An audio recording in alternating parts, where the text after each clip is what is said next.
লুচি আর ছোলার ডাল। চলুন তাহলে প্রসেসটা দেখিয়ে দিই। কি হবে আজকে? আজকে একটু লুচি বানাবো। লুচি আর কি? আর তার সঙ্গে আছে ছোলার ডাল। ছোলার ছোলার ডাল বসিয়ে দিয়েছি সিদ্ধ করতে। এদিকে আর কি কি আছে? আটা, ময়দা, তেল, কালো জিরা, নুন। ওতে ছোলা সিদ্ধ হচ্ছে, ছোলার ডাল। ছোলার ডাল। চলো তাহলে রেসিপিটা দেখা যাক। সকাল সকাল আমার গিন্নি লুচি আর ছোলার ডাল করে ছোলার ডালের তরকারির জন্য প্রয়োজন মতো মশলাও রেডি করে নিয়েছে, কিন্তু ওর পাশে দাঁড়িয়ে আমি একটু বক্তব্য দিচ্ছিলাম বলে ও আমাকে একটা কাজ দিয়ে দিল।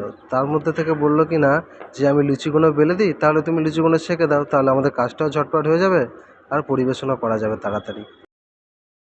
তাই আর কি, পাশে বক্তব্য দিলে তো আমাকে তো আর কেউ টাকা পয়সা দেবে না, সেই জন্য আমিও কাজে লেগে পড়লাম। যাই হোক, দুজন একসাথে কাজ করছি, ভালোও লাগছে, হাসি ঠাট্টাও চলছে।